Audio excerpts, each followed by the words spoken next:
आप सभी बहुत एक्साइटेड हो सकते हैं ये बात सुनकर कि एक नॉइजी क्लास को कैसे कंट्रोल में ला सकते हैं। देखिए, as a private teacher, as a government teacher, हम लोगों के लिए बहुत सारे वेबिनार्स, बहुत तरीके के सेमिनार्स इस तरीके के कंडक्ट करवाए जाते हैं स्कूल में, स्कूल मैनेजमेंट के द्वारा, कि क्लासरूम इफेक्टिवली हो,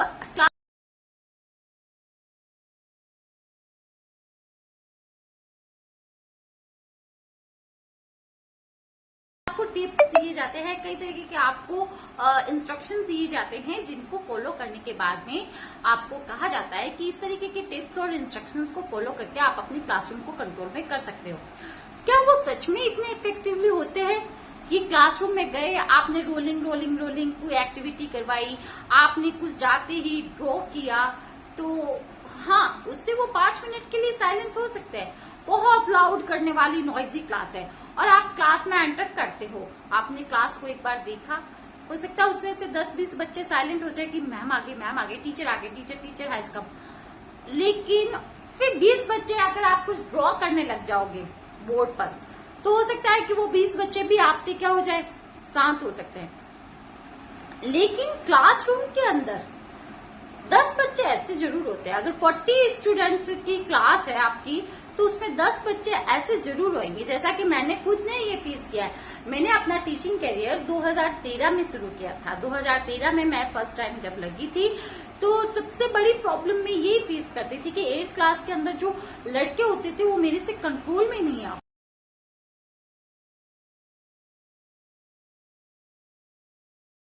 पा रही थी, है ना। और अपने 11 इयर्स की टीचिंग करियर में मैंने बहुत उतार चढ़ाव देखे थे। लेकिन जब तक आप इस टीचिंग करियर को, इस टीचिंग को सिर्फ पैसों से देखोगे ना, तब तक आप कभी भी सफल नहीं हो सकते। अगर आपको टीचिंग करियर में सफल होना है तो उस टीचिंग करियर को प्यार करना पड़ेगा, उससे लव करना पड़ेगा, उससे आपको बहुत ही सब भूमिकाओं में सबसे बड़े आप एक शिक्षक हो, उस भूमिका को मानना पड़ेगा। क्योंकि एक जो शिक्षक है ना, उन सारे ऑक्यूपेशंस क्या वो निर्माता है, उन सारे, एक डॉक्टर, एक इंजीनियर, एक साइंटिस्ट, सबसे पहले उनको बनाया किसने, एक टीचर ने। तो टीचर के ऊपर राष्ट्र निर्माण की जिम्मेदारी आती है। तो as a nation maker, as a राष्ट्र निर्माता के रूप में जब आपकी रेस्पॉन्सिबिलिटी है, तो आपको इतनी भी चूक नहीं करनी चाहिए। अगर आपने इतनी चूक की ना, तो मान के चलिए कि एक अच्छे राष्ट्र के निर्माता में चूक हो रही है, निर्माण में चूक हो रही है। और अगर नींव ही कमजोर होएगी तो कैसे हम मजबूत अपना आशियाना बना सकते हैं, है ना। जब नींव ही कमजोर होएगी तो मजबूत आशियाना की एक्सपेक्टेशन नहीं हो सकती है। तो यहाँ इस वीडियो में मैं कुछ भी ऐसा नहीं बताने वाली कि follow these 5 tips that can help you to control the noisy class, follow these type of tips। उससे समय ही बर्बाद होना है, कुछ नहीं होना है। क्योंकि एज ए टीचर मुझे पता है कि इतना बड़ा सिलेबस होता है, उसको कैसे मैनेज करना होता है, उसको क्लासरूम में कैसे हमें लर्निंग आउटपुट के साथ में लेना होता है। एज ए टीचर बहुत ज्यादा ये प्रॉब्लम होती है। एक वो टीचर ही समझ सकता है कि अगर हम उन टेक्निक्स को फॉलो करने लग गए ना, तो क्लासरूम में वो 10 मिनट की टेक्निक्स नहीं होती है, फिर वो पूरी 30 मिनट ही उसमें गए। एज ए टीचर मुझे पता है, मैंने भी ये फेस किया है, और मुझे पता है कि अभी ये जो बात मैं कह रही हूँ आप सब टीचर से ये रिलेवेंट है कि अगर हम कोई टेक्निक्स अपनाते हैं, अगर हमने कोई एक्टिविटी करानी शुरू कर दी, अगर हम चलो लेसन से ही संबंधित कोई एक्टिविटी करवानी शुरू कर दी, तो फिर बच्चे उस एक्टिविटी में ही लगे रहेंगे, बच्चे आगे नहीं बढ़ेंगे। आज स्पेशली ये जो क्लास है वो मैं 6 से लेकर 10 तक के बच्चों के लिए मैं बता रही हूँ। 6 से लेकर 10 तक के बच्चों के लिए सबसे बड़ी ये जो ट्रिक जो मैंने हमेशा फॉलो की है 2020 के बाद में, आफ्टर कोविड के दौरान मैंने कई साइकोलॉजी की बुक्स पढ़ी थी, जिसमें मैंने गोल्डमैन की पढ़ी थी कि IQ से ज्यादा EQ क्यों इम्पोर्टेंस है ना। IQ इंटेलिजेंस से ज्यादा इमोशन इंटेलिजेंस होती है ना, वो बहुत स्ट्रॉन्ग होनी जरूरी है। वो सबसे ज्यादा सहायक होती है किसी भी लर्निंग आउटपुट को इफेक्टिवली प्राप्त करने के लिए। आप इमोशनली कितने स्ट्रॉन्ग हो, है ना। जब मैंने इस तरीके का इमोशनली स्ट्रॉन्ग वाला जो खेल है बच्चों के साथ शुरू किया, तो मैंने उसमें 100% पॉजिटिव रिजल्ट्स पाए हैं। मैंने खुद ने अपनी क्लास में ऐसे ऐसे बच्चों में इतना पॉजिटिव फीडबैक, इतना अच्छा लर्निंग आउटपुट प्राप्त किया है कि मैं आज उस सीक्रेट्स को आप लोगों के साथ भी बताना चाहती हूँ कि YouTube में इस तरीके की टेक्निक्स बहुत बड़ी पड़ी है, लेकिन अभी ये जो मैं बता रही हूँ ना, बहुत इंपॉर्टेंट चीज है। सबसे पहले मैंने क्या टेक्निक शुरू की थी कि एज ए टीचर हमने लेसन प्लान के लिए हमने सिलेबस को देख लिया, हमने देख लिया कि हाफ ईयरली पोर्शन तक ये कंटेंट आने वाला है, हमने उसके अकॉर्डिंग डे प्लान कर लिया, हमने उसके अकॉर्डिंग लेसन प्लान कर लिया, उसके अकॉर्डिंग अब हमने जो लेसन प्लान किया है ना, उसको उतने लिमिट टाइम पीरियड में हमें तो बच्चों पर थोपना है, हमें उस बच्चों को करवाना ही है वो लेसन प्लान। जब हम वो थोपने वाली प्रक्रिया पर शुरू हो जाते हैं ना, तो फिर क्लास, फिर सारी बातें हमसे कंट्रोल से बाहर होने लग जाती है। तो सबसे पहली बात है कि अगर एज ए टीचर आपने सिलेबस को समझा है, अगर एज ए टीचर आपने कंटेंट को समझ लिया है, आपने लेसन प्लान कर लिया है और इन टॉपिक्स में ये एक्टिविटीज होगी, तो आपने समझ लिया, ये आप बच्चों को नहीं बताएंगे। अब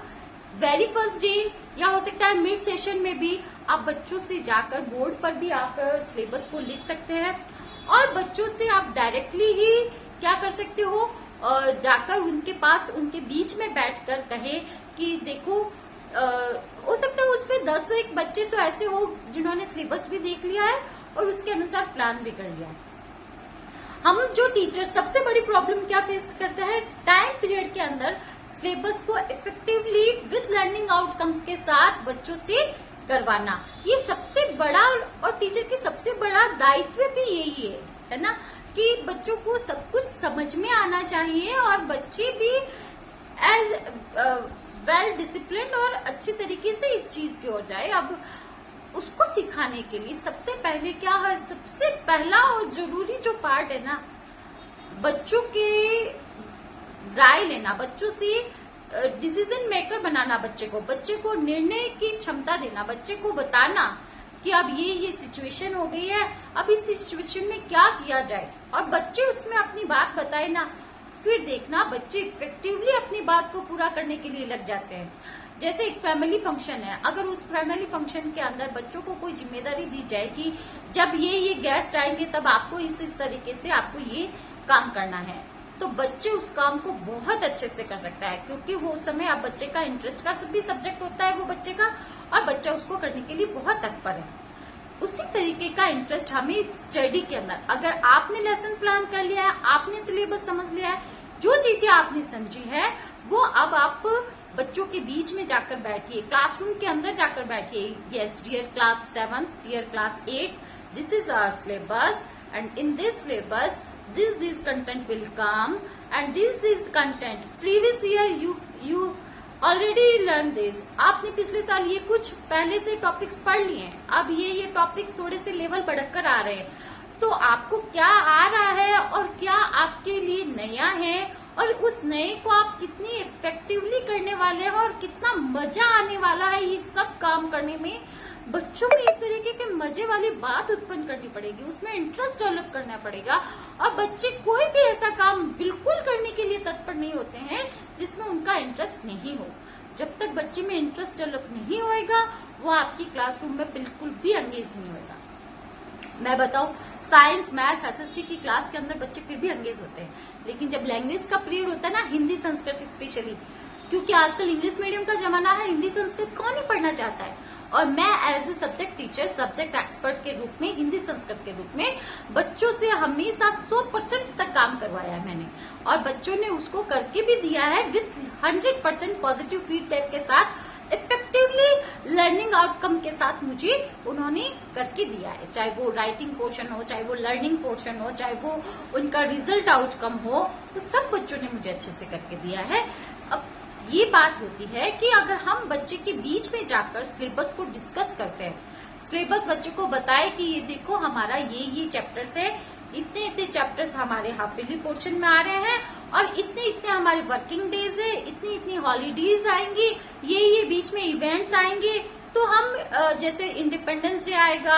रक्षाबंधन आएगी, तो उससे पहले हमें ये कंटेंट अच्छे से समझना है। इसके लिए ये हम प्रोजेक्ट वर्क करेंगे, इसके लिए हम ये एक्टिविटी करेंगे क्लासरूम में, इसके लिए हम ये फील्ड में काम करेंगे, फील्ड वर्क करके आएंगे, फील्ड में जाकर देख कर आएंगे इन चीजों को, इसके लिए हम ये करेंगे। तो बच्चों में इस तरीके से जिज्ञासा उत्पन्न कीजिए, उसे जिज्ञासु बनाइए। बच्चे में बहुत ज्यादा क्यूरियोसिटी होती है, उसको निखारिए, उसको और उत्पन्न कीजिए। ये उत्पन्न करने का काम ही टीचर का है, क्योंकि धीरे धीरे बच्चे में ये जब चार दीवारी में और स्मार्टफोन में जब बच्चा सीमित होता जा रहा है, तो वहां पर एक टीचर की जो भूमिका है वो उसमें जिज्ञासु बनाने का जो दायित्व है वो टीचर का बहुत बढ़ जाता है उस समय। क्योंकि पहले मदर होती थी, जो माँ होती थी वो घर पर ही होती थी, लेकिन अभी जो पेरेंट्स है वो मदर कह दो चाहे फादर कह दो, दोनों ही वर्किंग होते हैं। तो बच्चे इमोशनली थोड़े से डिस्ट्रैक्ट रह रहे हैं। तो बच्चों को इमोशनली उनसे इतना इफेक्टिवली आप उनसे कॉन्वर्सेशन करें कि बच्चों को लगे कि नहीं ये टीचर मेरे बेटरमेंट के लिए कुछ भी कर सकती है, ये टीचर मेरे वेलफेयर के लिए सारा काम करती है, ये टीचर मेरा इतना सोच रही है, अब मुझे भी पूरी तरीके से शिद्दत से अपनी स्टडी करनी है। जब इस तरीके से भाव आप उस बच्चे में एक बार पैदा करके दे दोगे ना, तो बच्चा, बुरे से बुरा बच्चा जो है वो आपको इतने शिद्दत से काम करके देगा, इतना परफेक्ट काम करके देगा, और वो आपके लिए आपका बहुत ही ओबीडिएंट स्टूडेंट भी बन सकता है। तो इस तरीके से बच्चे में अगर आपने ये जिम्मेदारी उत्पन्न कर दी कि ये काम आपका है, इसमें मैं एज ए टीचर नहीं हूँ, मैं एक टूल के रूप में हूँ, मैं आपकी हेल्प करूंगी, बताओ इसमें हम और क्या क्या ऐड कर सकते हैं, हम किस तरीके से इसको इफेक्टिवली करें कि हम सभी इसको मिलकर बहुत अच्छा कर सकते हैं। आप कितने ही एक्सपीरियंस क्यों हो, आप 15 साल का एक्सपीरियंस रख रहे हो और अपने क्लासरूम में जा रहे हो और बच्चे को बता रहे हो कि मैं तो 15 साल से इस चीज को करवा रही हूँ, मेरे लिए दाएं हाथ का काम है, आपके लिए वो दाएं हाथ का काम हो सकता है, लेकिन उस बच्चे के लिए नहीं है जिस बच्चे के लिए वो सारी चीजें नहीं है। तो बच्चे के लिए आप एक बहुत ही सोर्स ऑफ नॉलेज बनकर मत जाओ, बच्चे के लिए आप एक टूल बनकर जाओ। सोर्स ऑफ नॉलेज तो गूगल भी है, सोर्स ऑफ नॉलेज आज एआई भी है, सोर्स ऑफ नॉलेज भरा पड़ा है, लेकिन अगर आप एक सोर्स ऑफ नॉलेज हैं तभी तो आपको एक क्लासरूम में भेजा गया है। आप एक इंटरव्यू पास करके, कई तरीके के स्टेप्स और लेवल्स पास करके आपने एक जॉब पोजीशन प्राप्त की है, नो डाउट आपने नॉलेज है, लेकिन उस नॉलेज को इफेक्टिवली, पॉजिटिवली और लर्निंग आउटकम्स के साथ कैसे एग्जिट करना है, उसके लिए आपको फील्ड में उनके बच्चों के पास रहना पड़ेगा, उनको अपना बनाना पड़ेगा। फिर आपका जो आपने जो 11 साल का, आपके पास 15 साल का जो एक्सपीरियंस है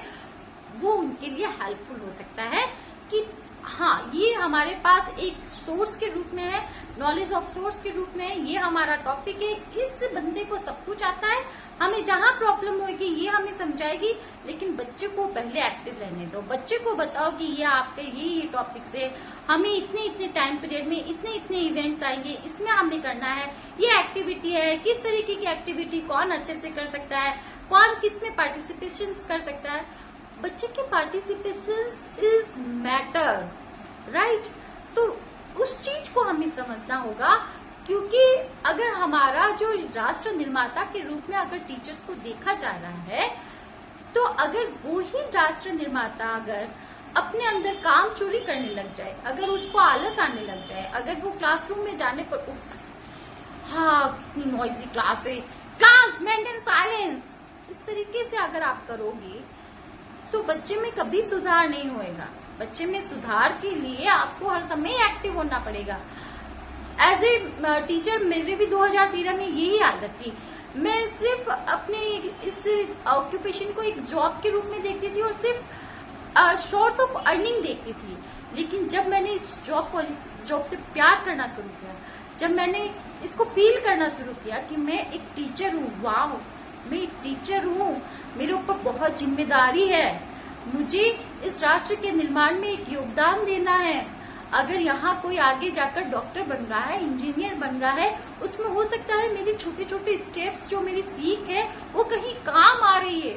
तो इस तरीके से आप फीलिंग लाओगे अपने अंदर, इस तरीके से आप अपने आप को बहुत महान समझोगे, तभी आप महानता वाला काम कर सकते हैं। तो मेरी ये वीडियो जरूर आपके लिए हेल्पफुल रही होगी। मैं यहाँ पर कोई आदर्शवादी टीचर बनने का अपना दावा नहीं कर रही हूँ, ना ही मैं आपको ये बताना चाहती हूँ कि आप एक आइडियलिस्ट टीचर बने, एक आदर्शवादी टीचर बने। मैं आपका ही काम हल्का करने जा रही हूँ। मतलब अगर आप अपना जो लेसन प्लान वाला काम है वो बच्चों को बता दे कि ये हमारा लेसन प्लान है, ये हमारा सिलेबस है, ये हमारी एक्टिविटीज है, ये हमारे प्रोजेक्ट वर्क है, इसको हमें इस तरीके से करना है, आप बताओ आप किस तरीके से करोगे, आप किस तरीके से करते हो, आपके लिए कैसा सुटेबल है, आप कर लोगे, तुम कर लोगे, तुम कर लोगे, तुम कर लोगे, अच्छा आप सब कर लोगे, अरे वाह, मैंने तो सोचा ही नहीं था कि मेरे बच्चे इतने अच्छे हैं, मेरे बच्चे इतने प्यारे हैं, अरे चलो चलो करते हैं, चलो मिलकर काम करते हैं, चलो मिलकर इसका हम सॉल्यूशन निकालते हैं। तो ये जो टीम वर्क है ना, वो बहुत होनी जरूरी है। टीम से आप बच्चों में काम निकलवा सकते हो। और कई तरीके की ऐसी बातें होती है जो क्लासरूम के अंदर ही जब हम लाइव जाते हैं तब हमें फेस करना पड़ता है। कई तरीके के बच्चे होते हैं, किसी की फाइनेंशियल कंडीशन ठीक नहीं है, किसी को किसी प्रकार का स्ट्रेस है, किसी को अटेंशन सीकर होता है, किसी को कुछ और नहीं मिल रहा है, घर पे स्नेह नहीं मिल रहा है, तो वो स्कूल में भी थोड़ा सा कुंठित रहता है। कुछ बच्चे स्ट्रेस में रहते हैं, कुछ बच्चे कॉन्फ्लिक्ट में रहते हैं, कुछ बच्चों का एकदम से वो रहते हैं कि उन्हें कुछ मतलब ही नहीं है, और कुछ बच्चे बहुत ही इंटेलिजेंट होते हैं, कुछ बच्चों का फैमिली बैकग्राउंड अच्छा है, उनके पेरेंट्स अवेयर है, उनको सब कुछ के तरीके की फैसिलिटी मिल रही है और एक हेल्दी और एजुकेटेड एनवायरनमेंट उनको मिल रहा है। तो कुछ ही 10-15 बच्चे ऐसे होते हैं क्लासरूम में जिनको इतना अच्छा एनवायरनमेंट मिल रहा है, लेकिन बाकी के 30 बच्चों के प्रति आपकी जिम्मेदारी थोड़ी बढ़ जाती है, और उसमें भी ठीक है 10 का थोड़ा कम पड़ती है और 10 की कम पड़ती है, 10 के प्रति आपकी बहुत ज्यादा अटेंशन बढ़ सकती है। तो अगर आप अपनी इस टीचिंग कैरियर को अगर लव करोगे, प्यार करोगे, इसे बहुत ही अपना दिल दोगे और बहुत दिल के साथ इसे जियोगे, इस किरदार को जियोगे, तो आप निश्चित रूप से एक सफल टीचर के रूप में आगे आएंगे। अपने किरदार को जियो। तो इसी आशा के साथ अगर आपके लिए ये वीडियो, अगर आपने अपने किरदार को जीना शुरू कर दिया और उसके बाद में जब आप क्लासरूम में गए और 10 दिन के अंदर ही आपको अगर थोड़ा सा भी परिवर्तन महसूस हो रहा है अपने अंदर, तो इस चैनल को लाइक करें, सब्सक्राइब करें, शेयर करें, और मेरी बहुत बेस्ट विशेष है भावी टीचर जो बनने वाले हैं, जो भी गवर्नमेंट टीचर्स हैं, जो भी प्राइवेट टीचर्स हैं, और जो आगे अपने जो फ्रेशली जो इस तरह कई टीचर्स तो